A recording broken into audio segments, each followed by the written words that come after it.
Hello, my dear friends.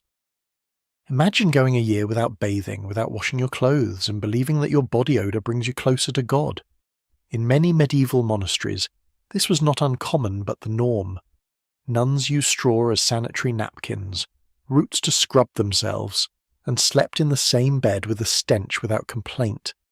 Filth was considered a way to purify the soul. Tonight, you'll find out why filth was once treated as a form of devotion. So before you get comfortable, take a moment to like the video and subscribe, but only if you genuinely enjoy what I do here. And let me know in the comments where you're tuning in from and what time it is for you. It's always fascinating to see who's joining us from around the world. Now, dim the lights, maybe turn on a fan for that soothing background, and let's embark on this journey together tonight.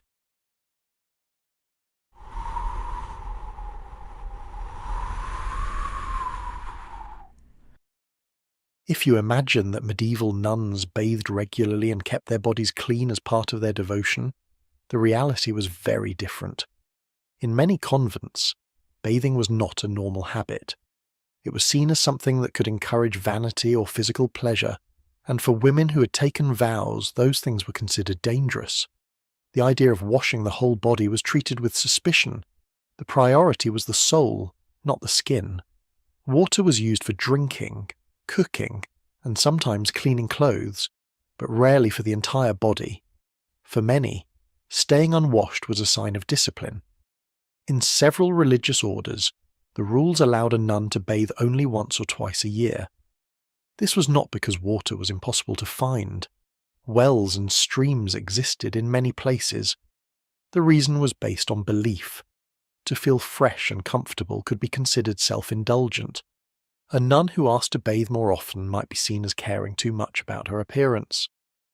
The less she did for her body, the more she was thought to be focused on God. The habit of limiting bathing became a rule that shaped daily life inside the convent. When bathing did happen, it was simple and quick. A small basin of water was placed in a room with little privacy. The water was often cold. There was no tub to soak in. A nun might wash her hands, face, and feet, but the rest of her body would stay covered. Soap, if available, was harsh and made from animal fat. It could leave the skin dry and sore. There was no sense of pleasure in the process. It was a task to be done, not enjoyed. It is almost amusing that avoiding comfort sometimes created far more discomfort than the act they feared. The clothing worn every day added to the effects of this habit. Wool habits were heavy and held in sweat and dirt. In winter, these layers trapped what had built up during the warmer months. In summer, the heat and humidity made the fabric stick to the skin. Dust from work in the garden, smoke from the kitchen, and the natural smell of the body mixed together. Over time, the odour became part of the convent itself. No one spoke of it because it was always there. The dormitories where the nuns slept were shared spaces. Beds were often close together, windows were small, and ventilation was poor. The air was warm, heavy, and filled with the scent of many unwashed bodies. Washing bedding was rare, and mattresses were stuffed with straw that was replaced infrequently. Chores, prayer, and reading took up most hours of the day. Hygiene was not part of the schedule. By modern standards, it would be like going months without showering while wearing the same clothes every day. Even when illness appeared, the rules did not change much. Some medieval medical ideas claimed that bathing opened the pores and allowed sickness to enter. This idea gave more reason to avoid washing. Instead, illness was met with prayer, rest, and sometimes herbal remedies. Dirt was not seen as a cause of disease. It was often ignored as a factor entirely. The connection between cleanliness and health was not understood in the way it is now. For some nuns, the smell and dirt became a source of pride. It was a sign they had avoided vanity and remained devoted to their vows. To be clean could be seen as a weakness. The strength was in self-denial. A nun who kept to the rules showed that she was able to endure discomfort for the sake of her faith. I think this shows how powerfully belief can shape habits, even when the result seems unnecessary. What mattered was not what was practical, but what was seen as spiritually correct. Water inside the convent was precious. Buckets were carried from wells or collected from rain. Heating it required wood, which was also limited. These factors made any large-scale bathing even less likely. When a nun did wash, she often had to do it quickly so the water could be used for something else. It was a rare moment, and it was not celebrated. There were no scented oils or soft towels.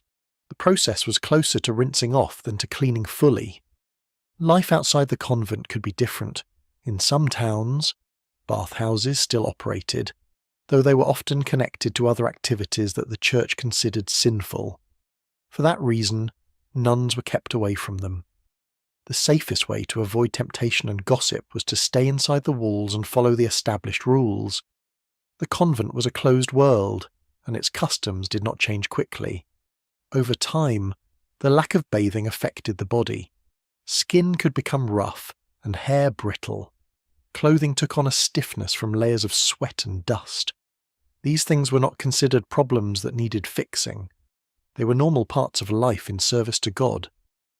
The belief that the body was a vessel and that caring for it too much was a danger meant that comfort was always secondary. When the rare bathing day arrived, it was treated as a duty, not a relief.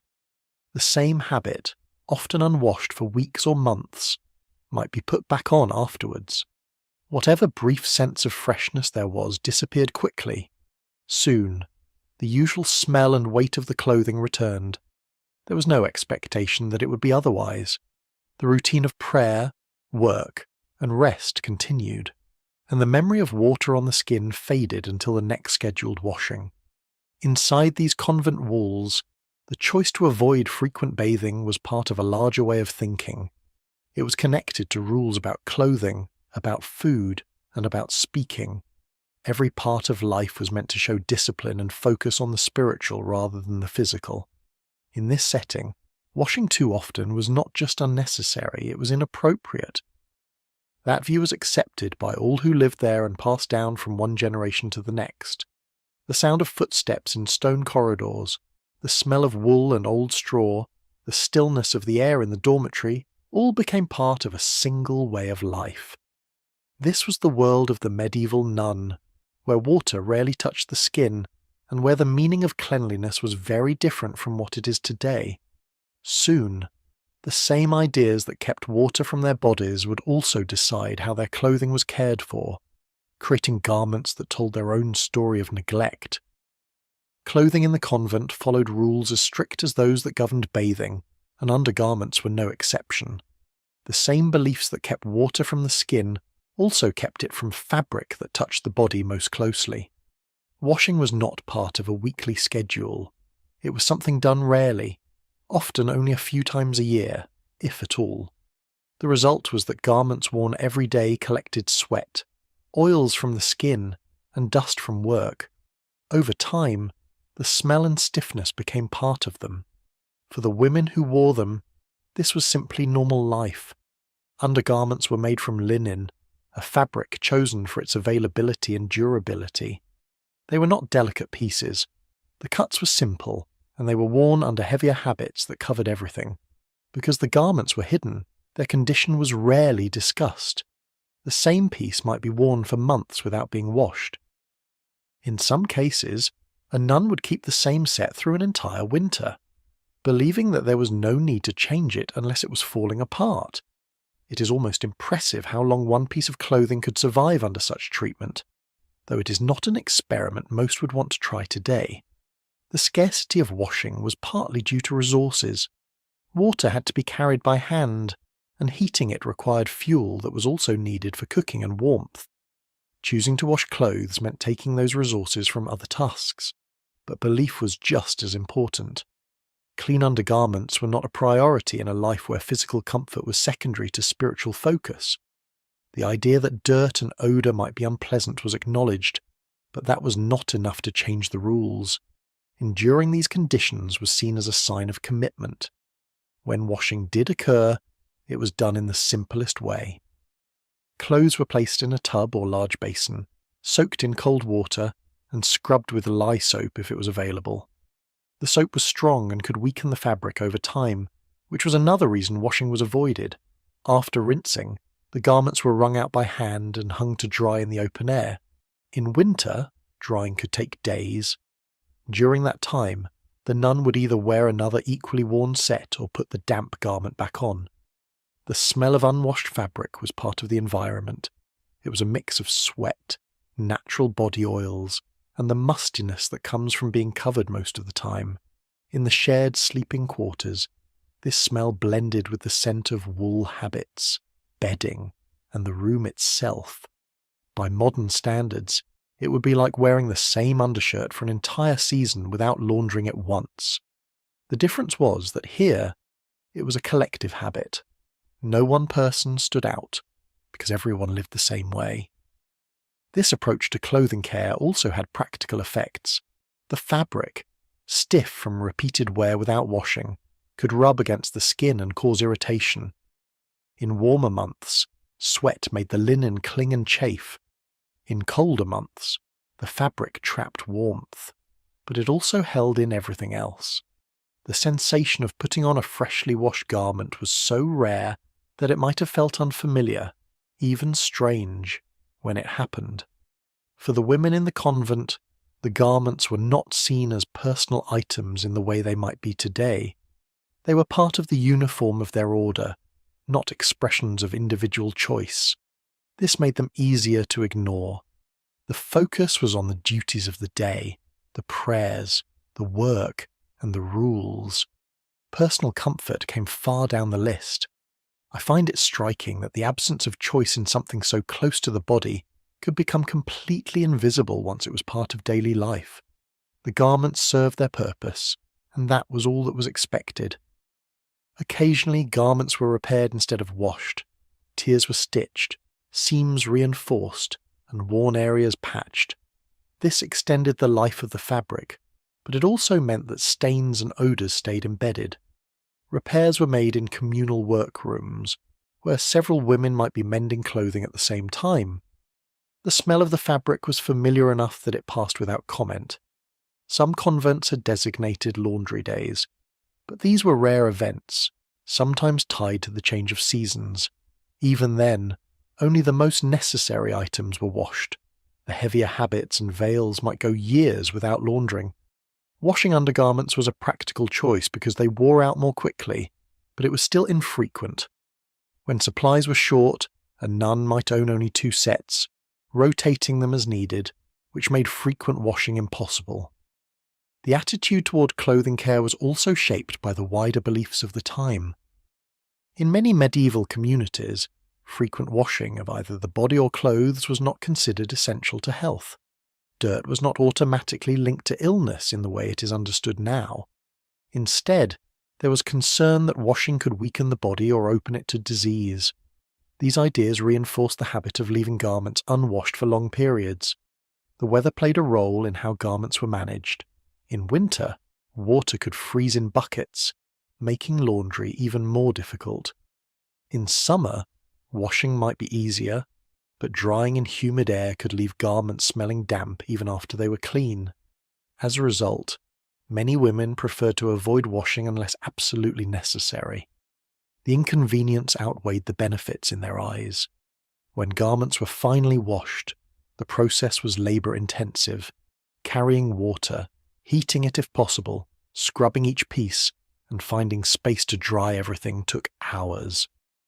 It was work that interrupted the regular routine, and in a place where routine was central to life, any disruption had to be justified. The decision to wash clothing was not made lightly. It was planned, timed, and done with efficiency. This way of living left its mark on the fabric as much as on the people. Garments that had been worn for months without washing took on a permanent look and feel. The fibres became rough, and the colour shifted from the original pale linen to a dull, uneven tone. These changes were accepted, even valued, as signs of use and service. Freshness was not the goal. Longevity was.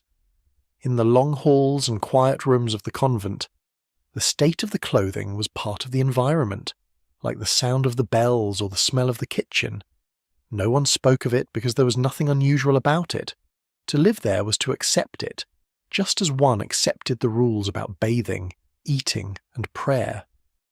The clothing was another reminder of the discipline expected in every part of life. The habits and undergarments worn each day carried the history of the person who wore them, not through careful preservation, but through the marks of constant use. They told a story without words, a story of endurance, repetition, and quiet acceptance. Soon, the same habits that kept their clothing rarely washed would also influence how they handled the spaces they lived in, shaping the conditions of their dormitories and workrooms in ways that would surprise most people today. The rules that shaped personal hygiene in the convent extended to every part of life, including how women managed their monthly cycles. There were no specially made sanitary products, no cotton pads or disposable items. Instead, what was available came from the simplest and roughest materials at hand. For most nuns, this meant using dried straw or scraps of old fabric. These solutions were far from comfortable and often caused more problems than they solved. Yet they were accepted as part of the life they had chosen, and the discomfort was rarely spoken of directly. Straw was the most basic option. It was gathered from the stores used for animal bedding or from the remains of harvested crops. The pieces were dry and brittle, and even when selected carefully they could be coarse against the skin. Nuns would place handfuls of it inside their undergarments or directly against the body to absorb blood. Over time, the straw would shift and break into smaller pieces, causing irritation. The rough edges could scratch delicate skin, leading to redness or even small cuts. But it was cheap, available, and could be replaced easily, so it became a common choice. It is remarkable that something used to line a stable could also be considered suitable for personal care. Fabric scraps were another option, often made from worn-out linen garments that could no longer be patched. These pieces were cut into small strips or squares. Ideally, they could be washed and reused, but in many convents, water and soap were scarce. As a result, the cloth was sometimes only rinsed lightly or not washed at all between uses. This meant that bacteria and odours built up quickly. In warmer months, the problem was worse, with heat and humidity creating a constant source of discomfort. The lack of proper cleaning led to frequent infections. Skin in the area could become inflamed, and sores might develop. At the time, these issues were not always connected to hygiene in people's minds. Instead, they might be seen as part of the natural hardship of life or even as trials sent by God. Medical knowledge was limited, and few remedies were available. Herbal salves could sometimes ease the pain, but they did not address the underlying cause. By modern standards, it would be like reusing the same unwashed bandage for weeks. The physical discomfort was only one part of the experience.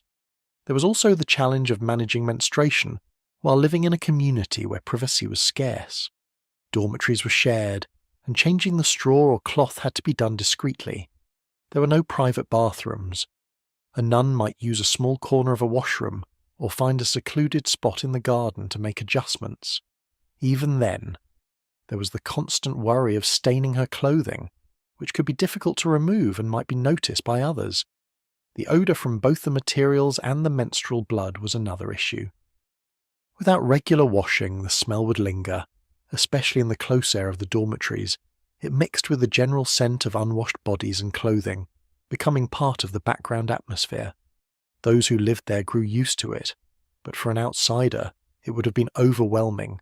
In some cases, nuns carried small pouches of dried herbs or flowers to mask the smell, but these were a luxury and not always available.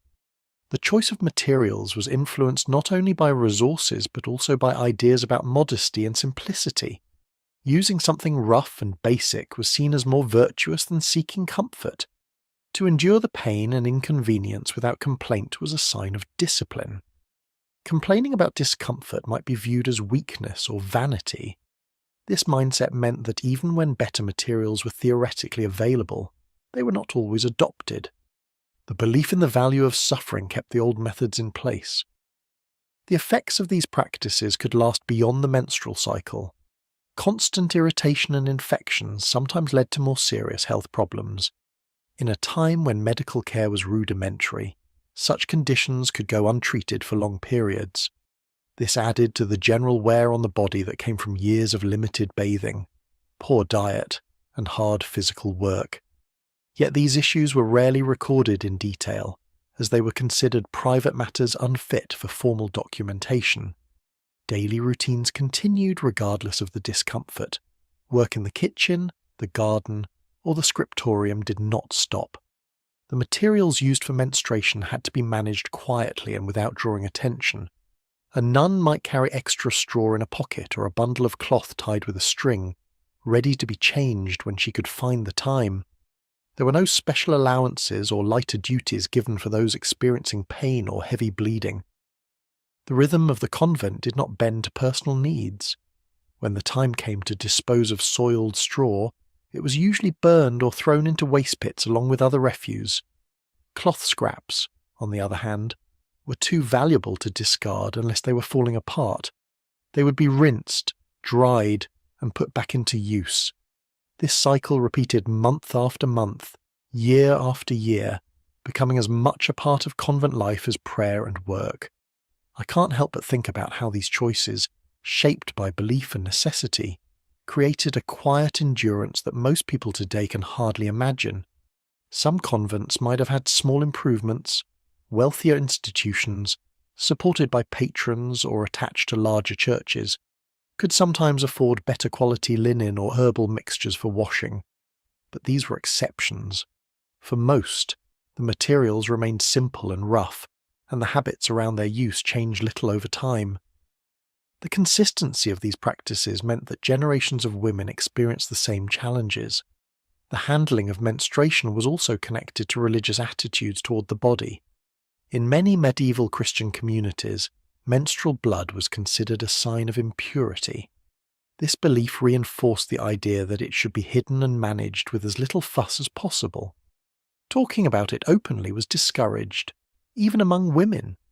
This silence made it harder to share solutions or seek improvements, locking the community into the same methods for centuries. In the larger context of medieval life, the nuns' practices were not unique. Many women outside the convent used similar materials. The difference was that in the convent, the rules and limited resources made change even less likely. The isolation of these communities meant they were slow to adopt new ideas, even when they spread elsewhere. Despite the discomfort, these women carried on with their duties, participating fully in the life of the convent. Their physical challenges were absorbed into the daily rhythm. Over time, they may have stopped noticing the discomfort as something separate from their work and prayer. It became part of the fabric of their lives, woven in alongside the sounds of the chapel bells and the smell of incense. The convent's approach to menstruation was another expression of its larger philosophy. Physical comfort was a temptation, and enduring hardship was a form of devotion. This belief shaped everything from bathing habits to the way clothes were washed and the way women cared for their bodies. In this world, even the most personal routines were guided by the same principles of restraint and humility.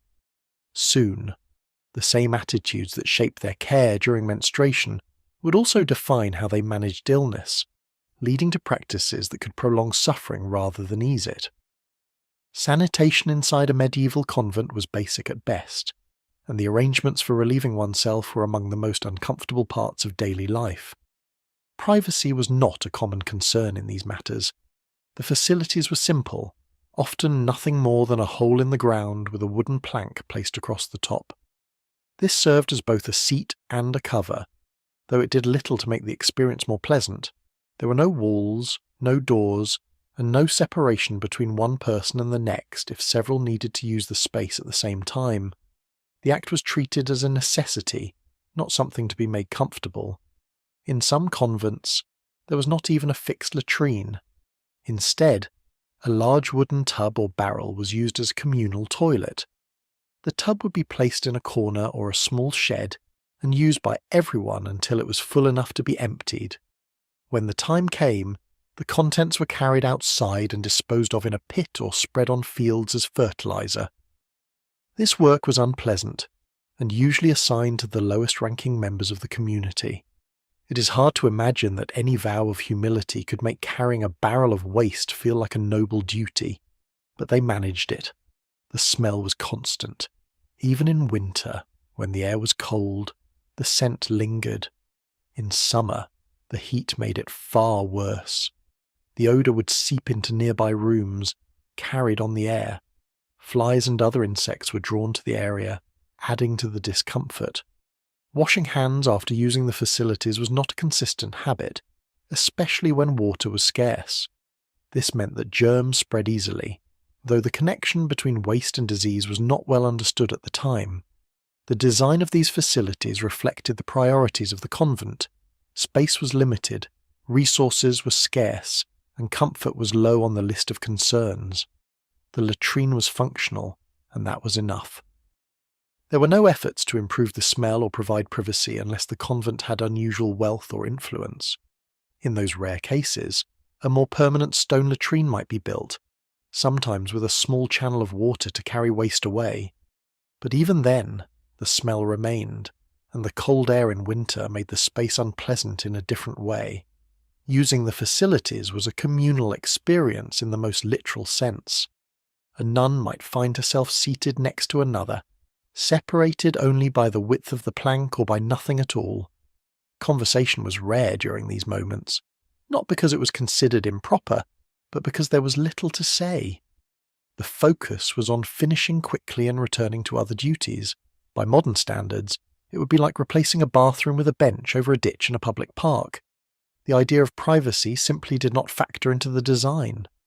Emptying the wooden tub was a regular chore and one that could not be delayed.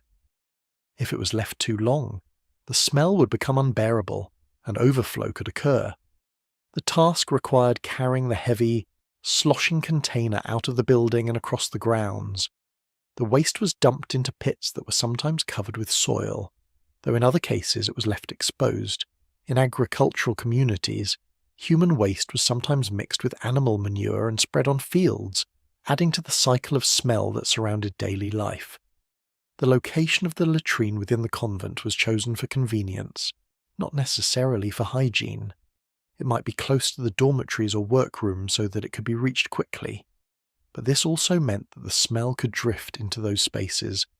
In some cases, the facilities were placed near a wall or the outer edge of the property, but the design rarely included any kind of ventilation system.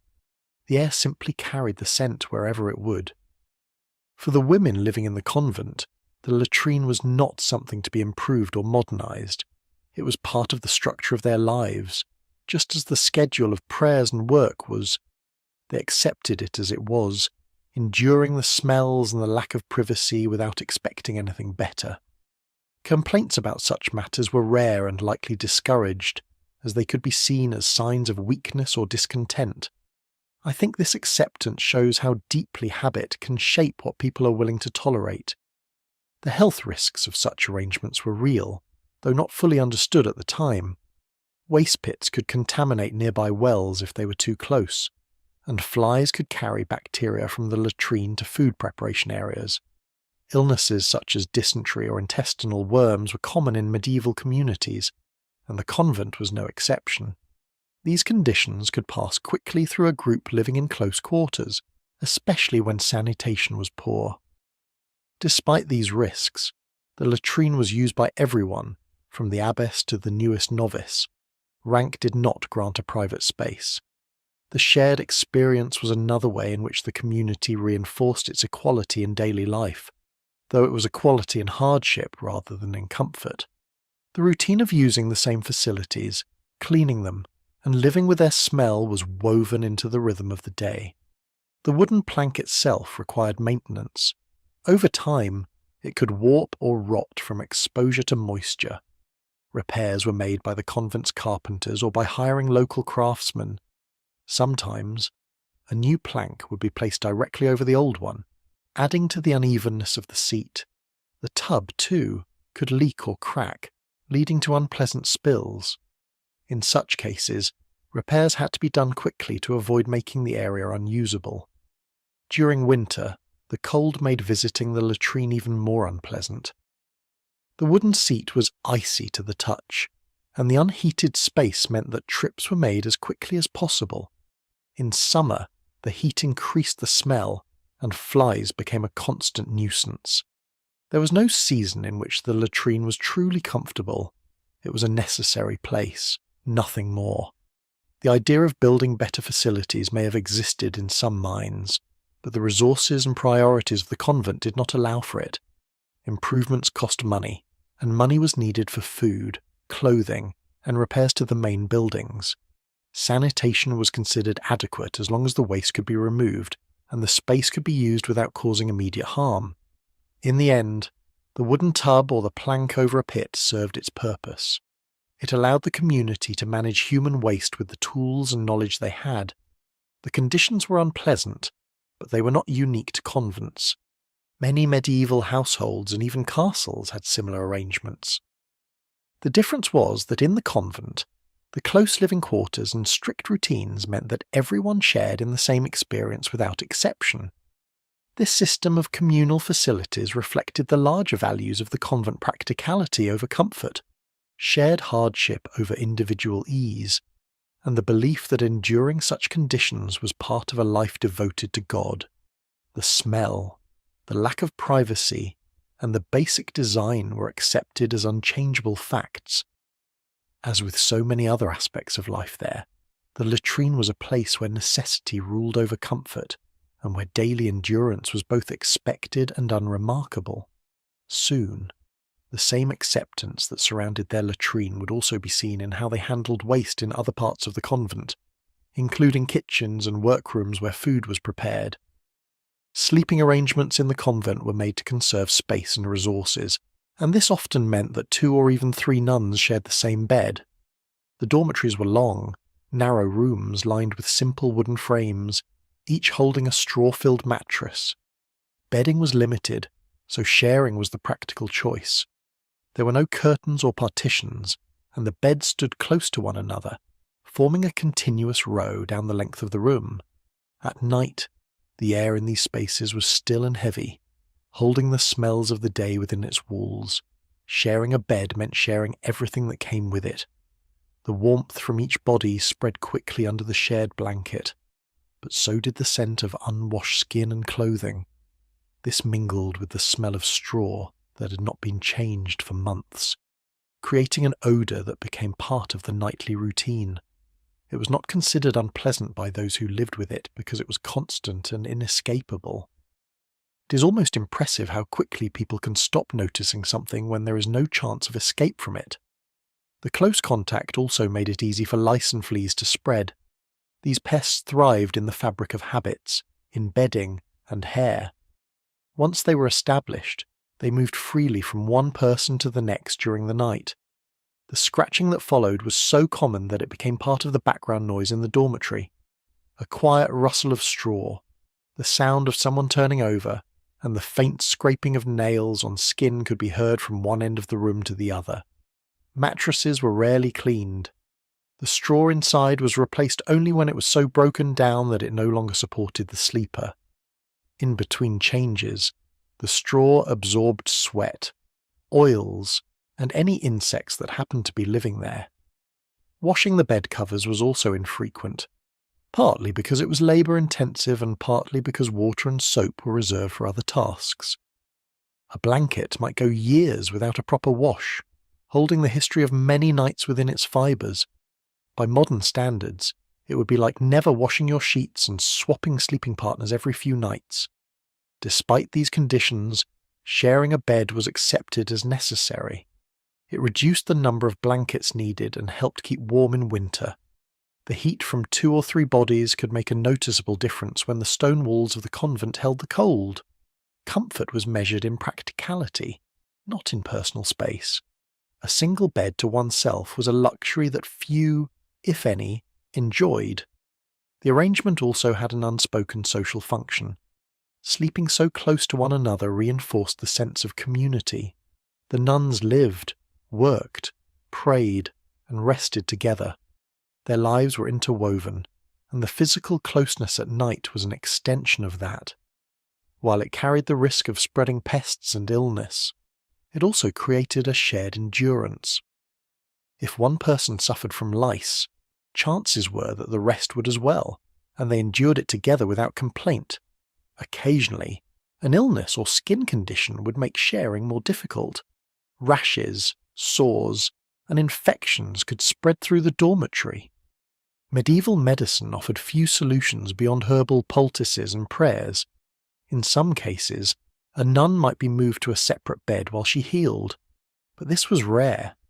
More often, she stayed where she was, and the problem spread.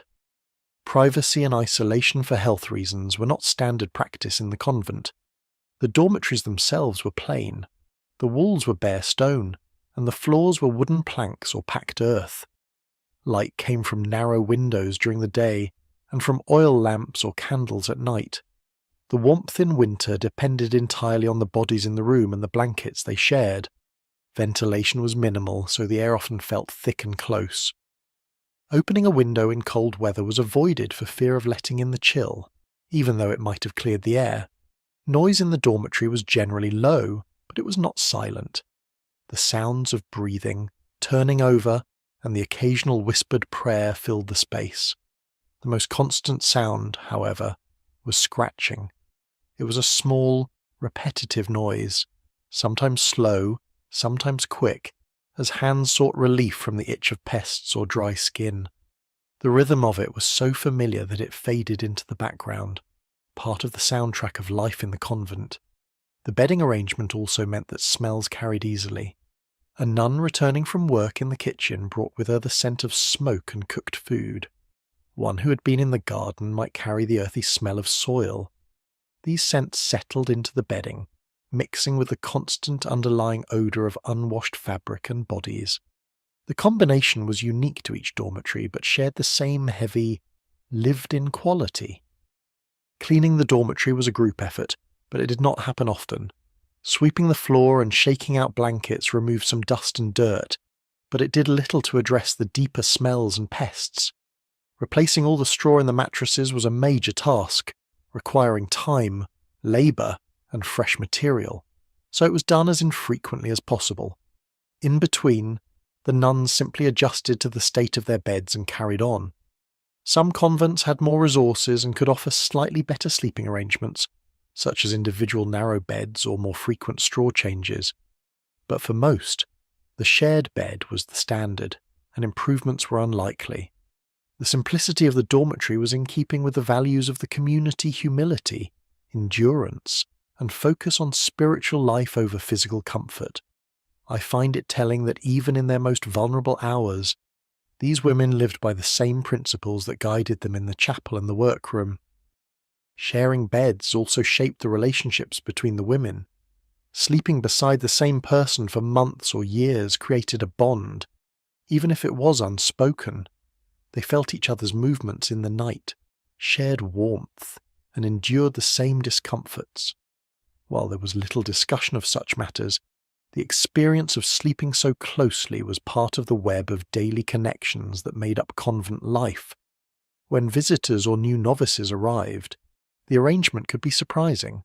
For someone used to more private sleeping quarters, the lack of personal space and the constant closeness might feel overwhelming at first. Over time, however, most adjusted. The body adapted to the environment, and what once felt strange became part of the rhythm of life. The shared bed, with all its discomforts and inconveniences, was more than just a sleeping place. It was a space where the values of the convent, communal living, resourcefulness, and endurance were practiced every night. The smells, the pests, the warmth, and the lack of privacy were all part of a life lived according to rules that placed the needs of the group above those of the individual. The same closeness that marked their nights would carry over into the day, shaping how they worked side by side and moved through the confined spaces of the convent. Menstruation inside the convent was surrounded by silence. It was not treated as a normal biological process to be discussed or planned for. Instead, it was considered a mark of impurity, tied in belief to the sin of Eve. This idea was deeply rooted in religious teachings of the time, and it shaped how women experienced their cycles while living under strict vows. There were no open conversations, no sharing of advice, and no acknowledgement beyond the quiet measures each nun took to manage it. The absence of discussion did not make the experience easier, it made it lonelier. The rules did not always state directly that menstruation was shameful, but the attitudes of the community made the expectation clear. Any sign of it was to be hidden. Stains on clothing were embarrassing and had to be concealed as quickly as possible. Soiled cloth or straw was disposed of discreetly. If pain or heavy bleeding made work difficult, the nun was expected to push through without complaint. It is almost absurd that something so common among women could be treated as if it were a secret weakness. The physical challenges were the same as for women outside the convent, but the restrictions made them harder to manage. The same rough materials described in earlier accounts were used here too: dried straw, scraps of linen, sometimes moss or wool if available. These were not ideal. They could irritate the skin, trap moisture, and cause discomfort. Washing the cloth pieces was not always possible, and some were reused without being properly cleaned. This added to the risk of infection, yet the connection between cleanliness and health was poorly understood. The smell in the dormitory during menstruation was difficult to ignore. Without frequent washing of the body or clothing, the scent of blood mingled with the constant background odours of unwashed habits and bedding. In the still air of a shared room, the mix became strong, yet no one spoke of it. There were no comments, no jokes, and no sympathy expressed. The silence was part of the rule, unspoken but powerful. By modern standards, it would be like living in a shared space where everyone pretends a broken pipe is not flooding the floor. In this silence, younger nuns learned quickly how to behave. When a novice joined the convent, she might receive quiet guidance from an older sister in the form of a few practical tips, but even this was rare. Most simply observed and copied what they saw others do. The skill of managing menstruation without drawing attention became second nature. This was a matter of survival in a community where privacy was limited and reputation mattered. Religious interpretation played a strong role in this approach. Some teachings framed menstruation as a reminder of human sinfulness, a monthly proof of the fallen state of humanity. This framing gave weight to the idea that it should be endured without complaint, as a kind of penance. Endurance was seen as virtuous, and asking for relief could be interpreted as a weakness of spirit. The discomfort became another part of the discipline that life in the convent demanded. The lack of discussion also meant that any medical issues related to menstruation often went untreated. Painful cramps, heavy bleeding, or irregular cycles were endured quietly. In some cases, these symptoms were signs of underlying health problems, but without examination or care, they were accepted as normal. The belief that this suffering was part of a divine plan prevented any serious attempt to find remedies. At most, an herbal infusion might be offered, but this was for general discomfort, not for the specific needs of menstruation. The daily schedule did not change for those menstruating. Prayers were still said at the appointed times, chores in the kitchen, garden, or laundry still had to be completed. Long hours of standing or bending could make the experience more uncomfortable, but there was no accommodation. This was not considered cruel within the community. It was seen as treating everyone equally, regardless of personal condition. For those who struggled with heavier cycles, the risk of stains was constant. The linen habits worn over the undergarments could show marks if not carefully arranged. Some nuns wore extra layers of fabric for protection, but this added to the heat and discomfort, especially in summer. The embarrassment of being seen with a visible mark was one of the few things that could provoke genuine anxiety, as it suggested carelessness in hiding what was supposed to remain unseen. When disposal was necessary, it was done quietly. Soiled straw might be burned with kitchen waste. Cloth was washed in small amounts of water, often in a secluded area of the garden or near a well.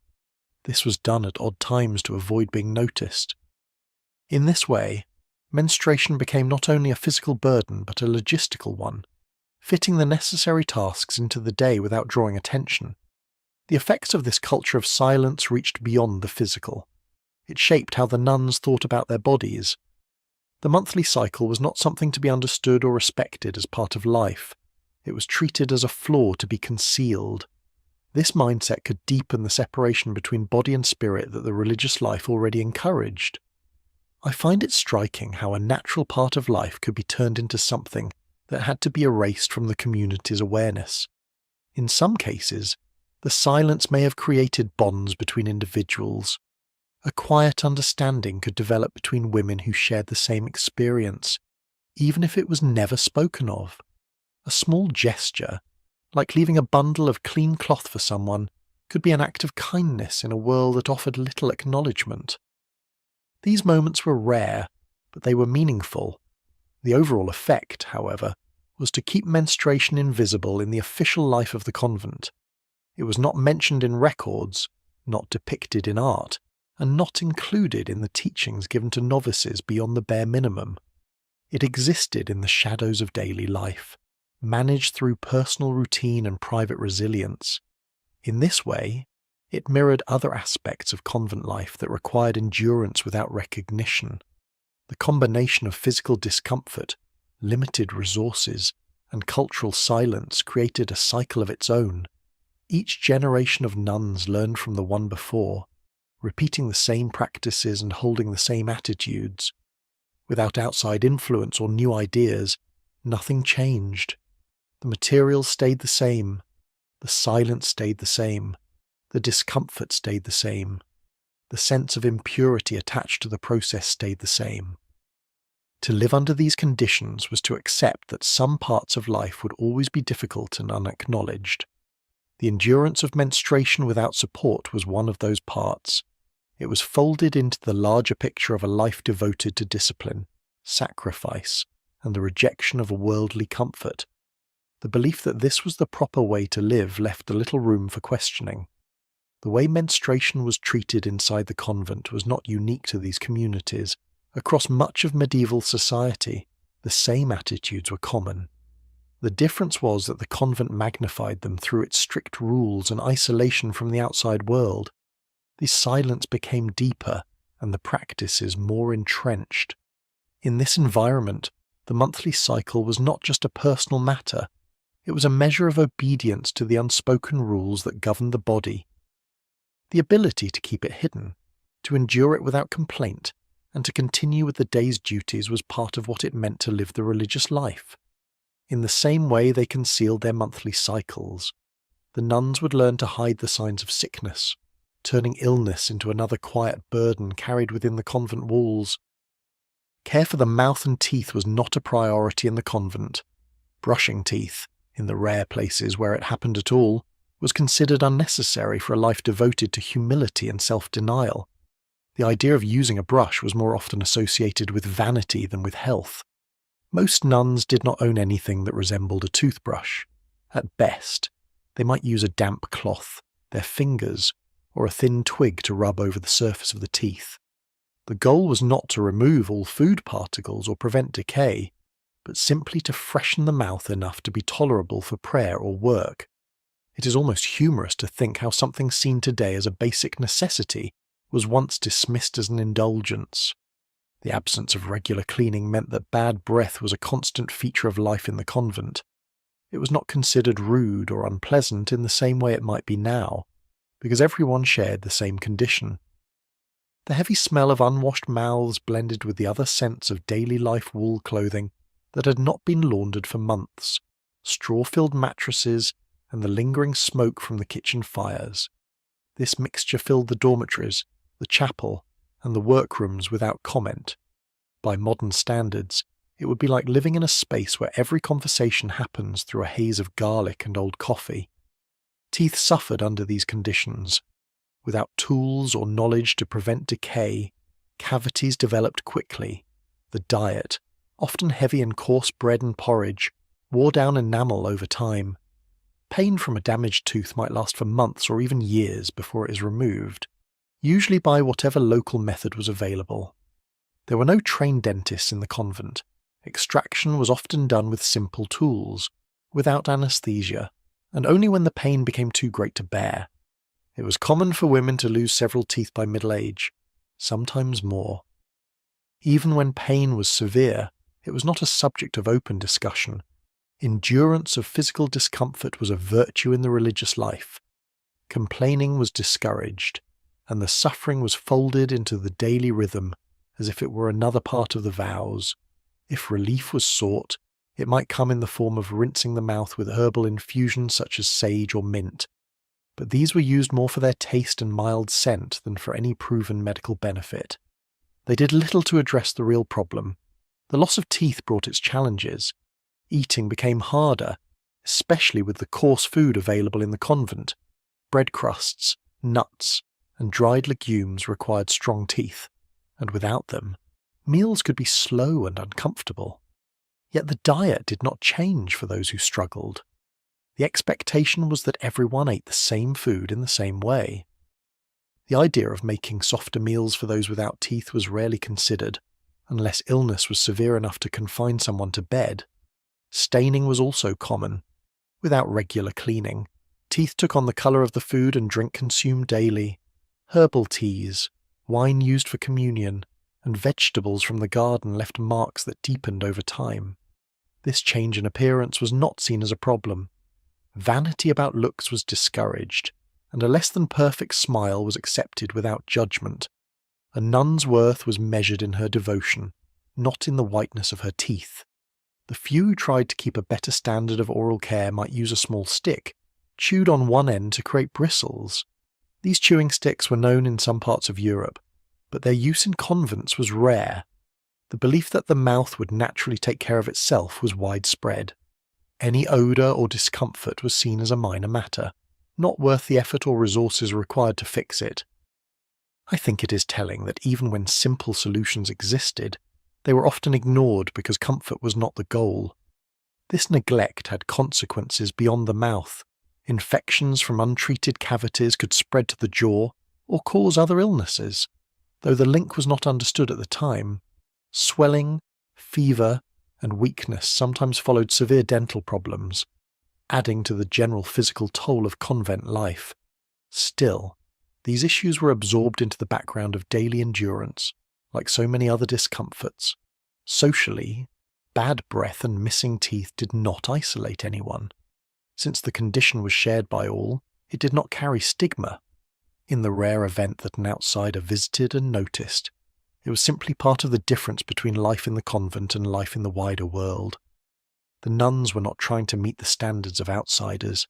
Their focus was on the rules of their order, which placed spiritual purity far above physical care. The lack of dental attention fit into a larger pattern of indifference toward bodily maintenance.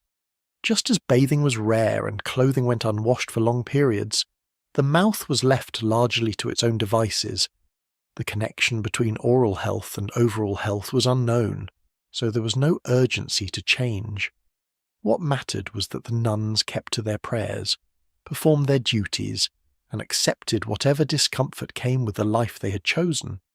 In some ways, the neglect of oral care mirrored the approach to other hidden parts of the body. What could be covered or ignored was simply left alone until it caused enough trouble to demand attention. Even then, the solution was usually minimal and aimed only at making the problem bearable rather than eliminating it. This mindset kept the same problems recurring, generation after generation. For the women in the convent, losing teeth early or living with constant mouth pain was not considered a tragedy. It was simply part of growing older in their world. They adjusted to the limitations and carried on with their work and prayer as best they could. Meals were eaten more slowly, certain foods were avoided, and speech might be affected, but none of this changed their standing in the community.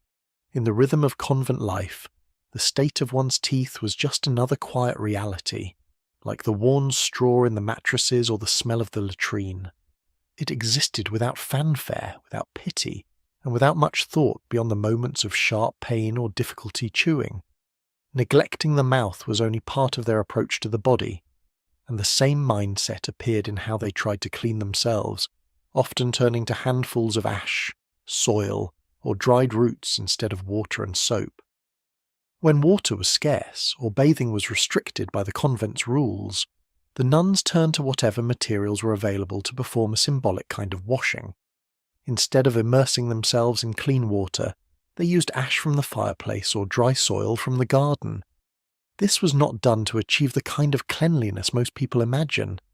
It was more about following a ritual that suggested cleansing without risking what they believed could be the temptations of a full bath. The ash or soil was rubbed lightly on the skin and then brushed away, leaving behind a sense of having done something, even if the result was far from fresh. It is almost amusing to think that covering yourself in fireplace residue could be considered a form of cleaning. The ash used for this purpose was collected from the kitchen hearth or from the stoves used to heat the convent. It was sifted to remove larger pieces of charcoal, though small fragments still remained. The fine powder could absorb some of the oil and moisture from the skin, which might leave it feeling drier but not truly cleaner. Soil served a similar function.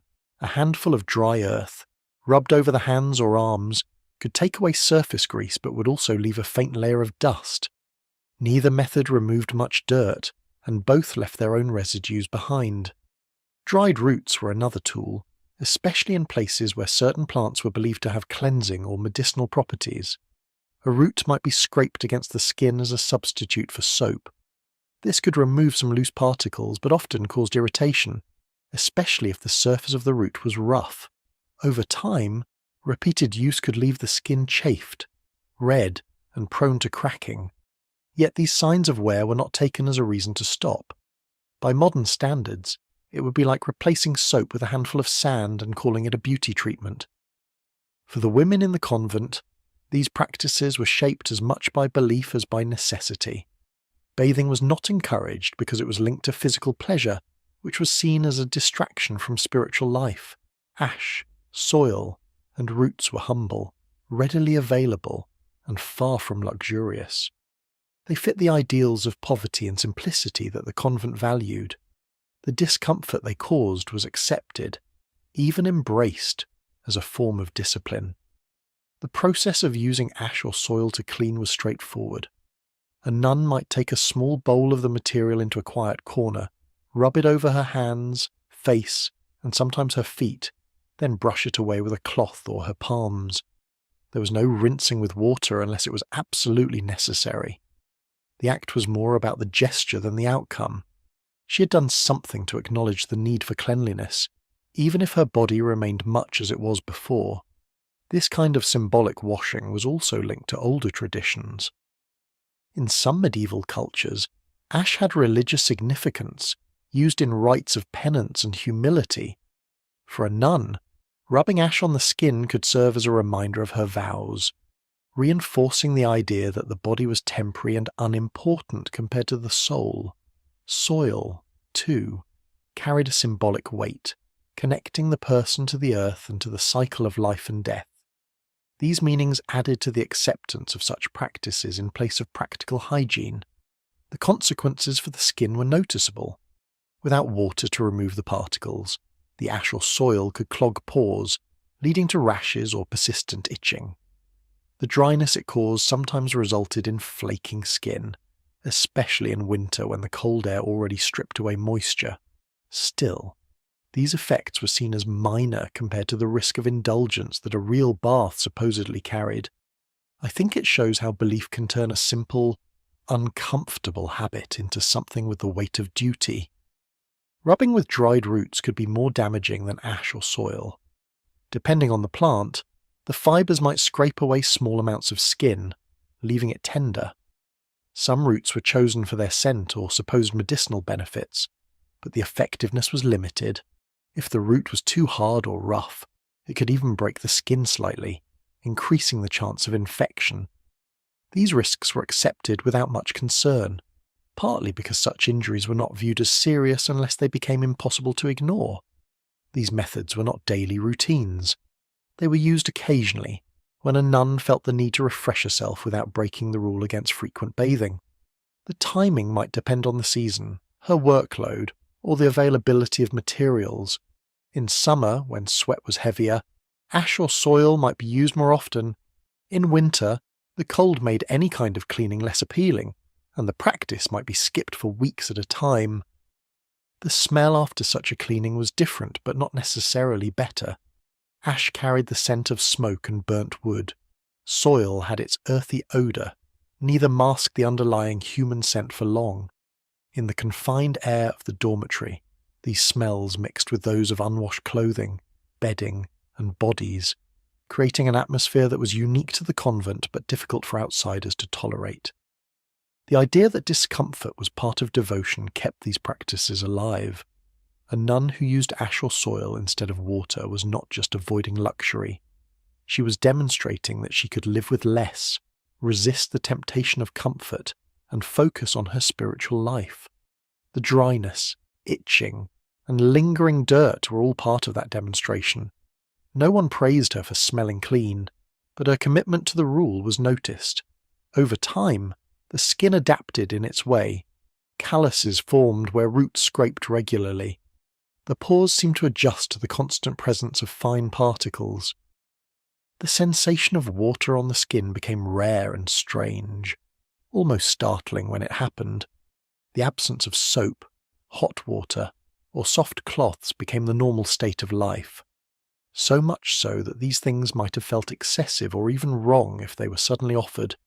In the wider medieval world, such practices were not unknown, but they were far from universal.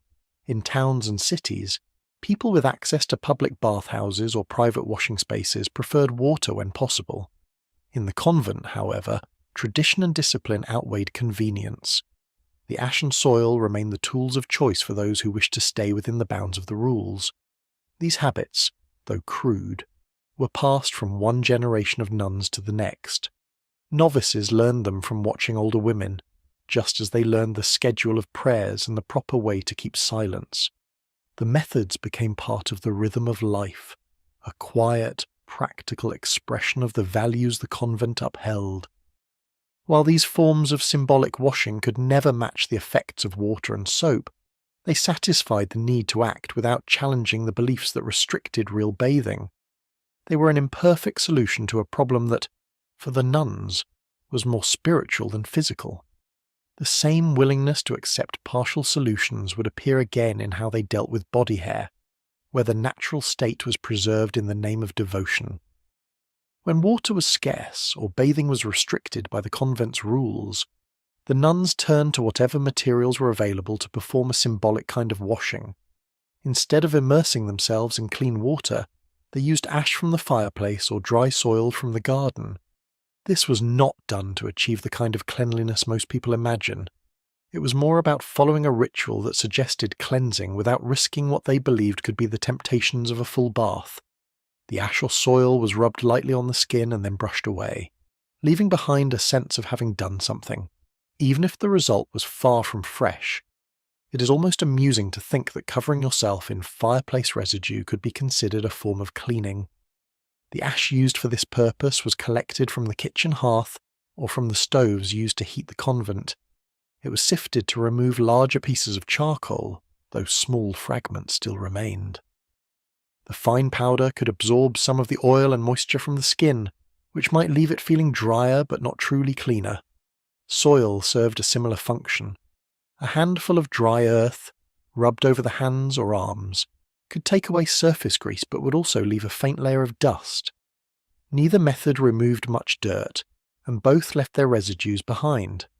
Dried roots were another tool, especially in places where certain plants were believed to have cleansing or medicinal properties. A root might be scraped against the skin as a substitute for soap.